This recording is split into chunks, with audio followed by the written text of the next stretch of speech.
Abhishek, thank you so much for finding time. You've been working in tech industry for a while. What do you think? Why companies use partnerships these days? Why do you think it's important, if it is important?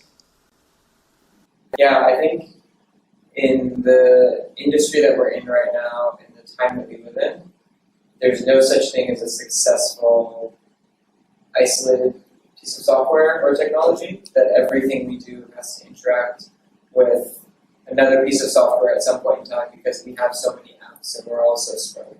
So when I look at partnerships, I look at it at the perspective of how can I make a user who's trying to achieve a task of some sort, if it's work, if it's pleasure, whatever it is, in a more streamlined fashion. So partnerships are very important because what they do is they allow us to sort of jump over the hedge to our neighbor and say, let's create this little connection that lets our customers fly between our products more quickly.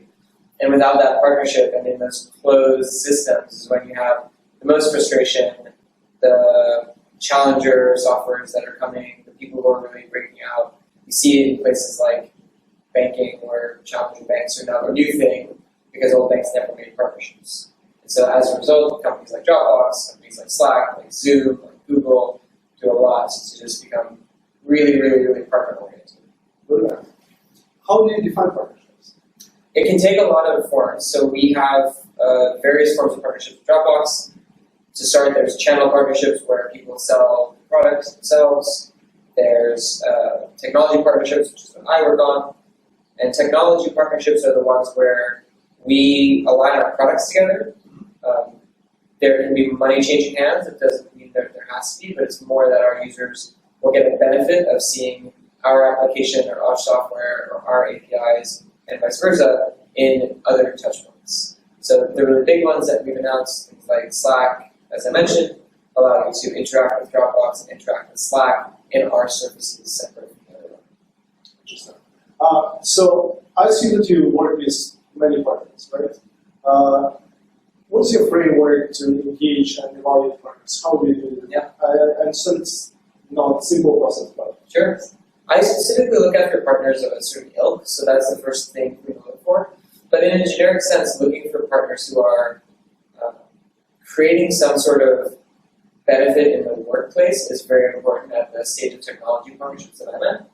So whenever I evaluate partners, it's looking at it from how are we taking what is a tricky flow, a concept that's not easy for a user, and how are we making it better? If you come to me with a partner that also does a lot of cloud storage, I won't see a lot of value of us just replicating information, because that ultimately actually adds more work.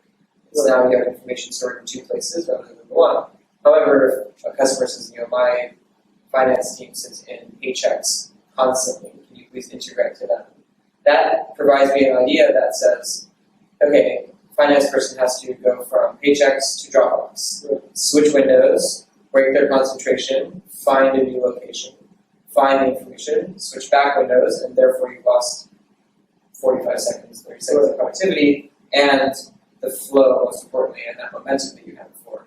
My endeavor is to keep all that stuff together, because incrementally over a year, that's a lot of savings of a lot of people's times. right.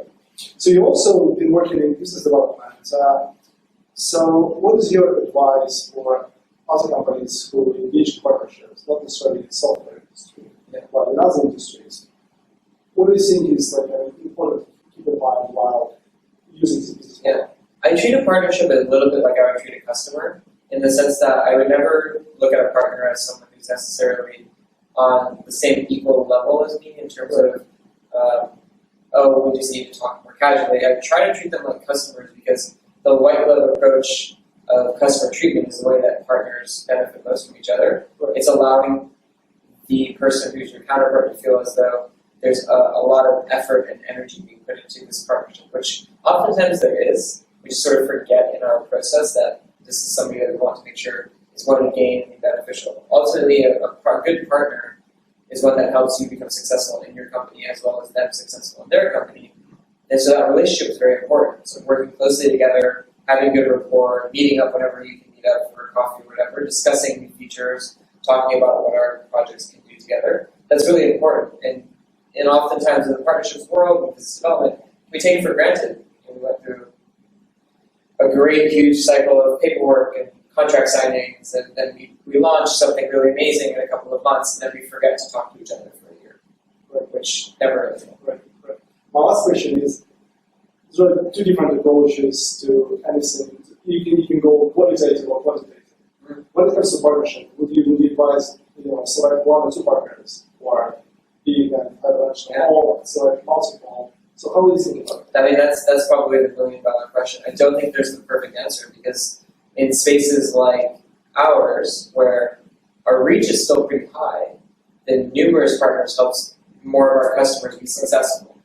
And we just want to make our customers feel connected and successful, because that indication allows them to be better at Dropbox. If it's a smaller company, then potentially it could be that your reach is increased by tons of partners, but you've lowered the quality, so your integrations and your product is not viewed as particularly sound at that point. So perhaps it's more qualitative at that point. I personally like to opt for a bit of both, finding the top 5-ish partners in any sort of space that I'm in, and then really aggressively evaluating partners after that to say, are they ready to be a partner of Dropbox? Right. Brilliant. Thank you so much. It's been Abhishek from Dropbox. He's business development executive, and thank you so much for Thanks for having me.